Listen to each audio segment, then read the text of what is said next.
So now I want to hit on an area of life that you and I think about and talk about all of the time, which is our actual workplaces. Cool.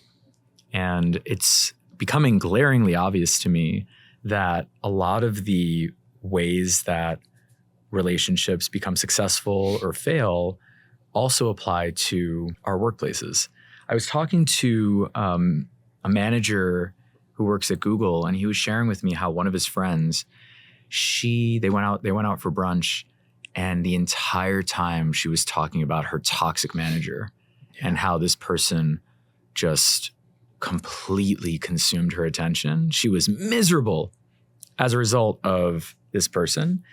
So much so that she basically crossed into the threshold of she stopped caring about her work, and she was like, I'm just going to burn it all down. And so what is it about the way that we work together that all of this relational stuff that we're talking about plays out? We grow up in a culture where we are not taught skills for regulating our own emotional experiences or addressing them and navigating them within relationships, with skills for listening to other people's experiences, expressing our truth or concerns, or navigating through conflict.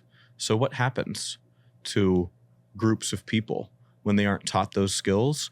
They avoid those challenges. And so what happens is at work, which is reliant on structuring ways of communication and collaboration to get stuff done, to create value for your consumers, customers, users, is over time, we have had managers get into positions that, like most of the people in our society, don't have those skills.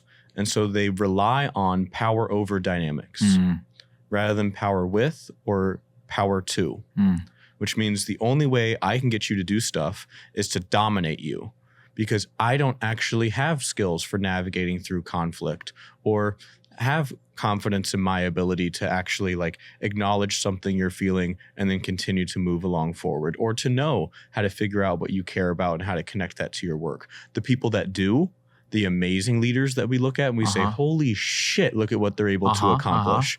They have those skills and they're able to make transformative things that are next level, more elite than other people. They're able to harness what we've learned about behavior science and utilize those skills to motivate people to be more creative. You see that in places like Pixar, or you see that in some of the most elite sports teams. Those people utilize those skills, and yet we haven't disseminated that into every workplace because it's scary and it's hard and it's vulnerable. And most workplaces don't even know where to begin to up-level the manager's skills for being able to show up in that way.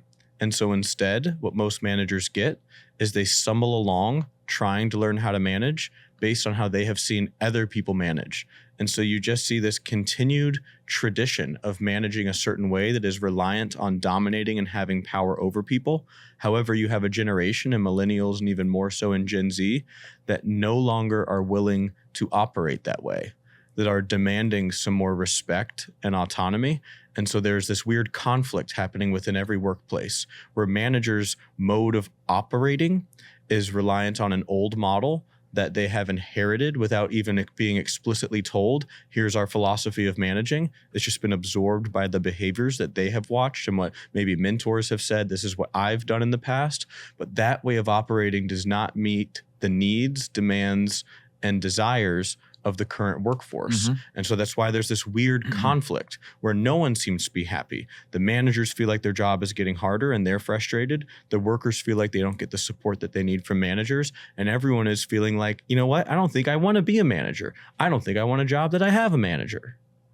Instead of us being able to create cohesive, empowering teams where people are able to create and accomplish amazing stuff and become more and more of themselves, which is something that every single workplace has the potential to do with design changes. And it actually requires less effort, because when you invest the time and energy in the beginning and the front end to attend to fears and feelings and to design ways of collaborating that harness what matters to each person, you have exponentially productive results, and you save time because when you don't do that, you spend infinitely more time attending to the problematic behaviors that arise because you don't do that.